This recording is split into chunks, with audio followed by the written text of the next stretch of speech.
So it was lockdown and I got sent the script, and yes, it was, can you self-tape for this? And it was the depths of lockdown, and I was kind of feeling a bit bleh. And then I read the script and it was so beautiful and true, like it made me cry, and it was so uplifting, and really needed to read it. When I read it, it was kind of a bit cosmic. And I did my tapes, and then I did another tape, and then I had a Zoom with Oliver, and he offered me the part. He did it in person, which was so, well, you know, on Zoom, but yeah, it was really lovely. It felt amazing. I didn't believe it for a while because I have been obsessed with Bill since I was tiny. Like, when I was a little girl, I would just loved him, and everything he did, I just found him the most funny, charming, comforting person to watch. So then when Oliver was like, and Bill Nye's attached to play Mr. Williams. Honestly, you know, trying to play it cool, I'm like, great, yeah, sounds good. But I truly adore him. So for a while, until I got it absolutely written down, confirmed, you've got this part, even after Oliver said it, I kind of was still in disbelief. So I kept checking with my agent, did I really get it? Did I really get it? And yeah, I did. So it was brilliant. Yeah, he's amazing. And actually, I just listened to his How to Fail with Elizabeth Day, that podcast. And his is so good. His is amazing. Because it's just mad that writing was his backup choice. He wanted to be a musician. It's kind of like, how was this your backup and you're this good at it? Yeah, so I was familiar. Amazing. So unique. His voice is just so him, and yeah, he's very, very rare, very special. Margaret's she's very kind, but what I love about her is she's not a pushover. She's not kind of, because a lot of the time, I often play quite kind people. But sometimes there's always that kind of thread running through of the kind of people-pleasing, selfless, which obviously it's good to care about other people, but I read this book recently, it's like, you don't really want to be selfless, because then you're without yourself.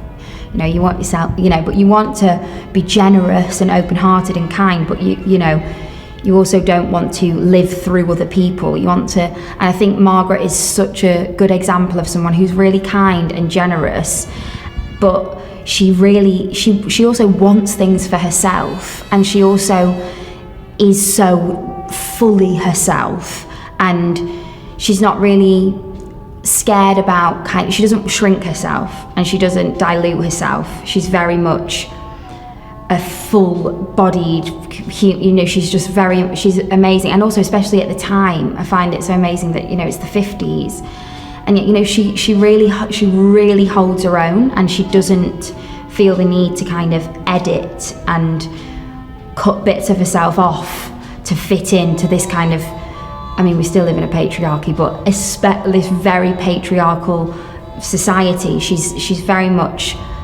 herself, and I think that's really courageous, and I think that's courageous in any time to be just, you know, to be so authentic and so authentically yourself, but especially being a woman in the 50s, and you know, she takes up space, and she takes up the space that she deserves, and that's really gorgeous. Like, that's what I really loved about her, is her kindness, but also her courage. She's very resilient, and she's bold. She's a bold person, and I think that is why Mr. Williams notices her so much and thinks, wow, you know, she really lives. She very much lives. She's very much living. Bill is like the kindest. He knows everyone's name on set, absolutely everyone.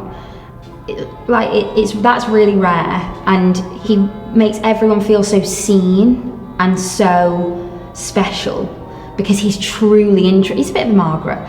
He's truly interested in other people, and he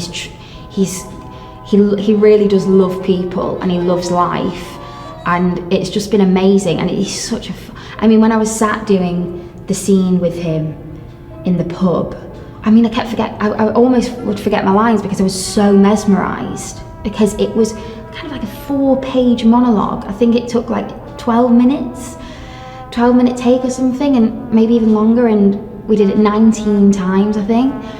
And because Oliver does a lot of takes, which is amazing. I've never really had that before, because I'm used to TV, which is like go, go, go, go.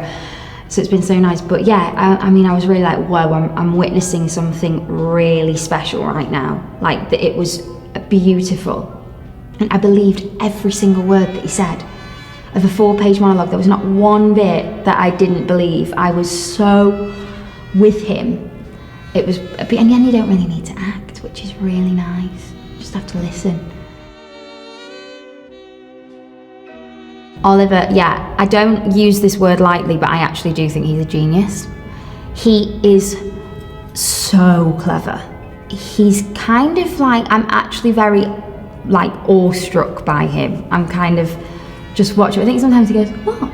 Because I'm just staring at him, like, sorry, I'm just staring. Because I love watching him work, and I love him watching, because he's such an actor's director, whilst also being incredible, like, has such, like, I mean, his eye, and he's so visually talented, like, he's got such an incredible, you know, he's amazing at all that, but whilst also, it's usually one or the other.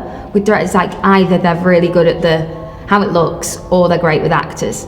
It's kind of, a lot of the time, you know, but he's everything. Like, he's such an actor's director. He gets incredible performances out of people. He knows exactly what to say, and you just trust him. Like, I just completely trust him, like, fully. It's amazing, because I don't really go home and go, oh no, I don't really have the doubts, because I know I'm in such safe hands that it kind of takes the pressure off a bit, because you know that if you're just in it, you know that he's not going to let you, mess up. He's going to come in and he's going to tell you, and he's going to steer you in absolutely the right direction. So as long as you kind of just go with it, you know, it's going to be great.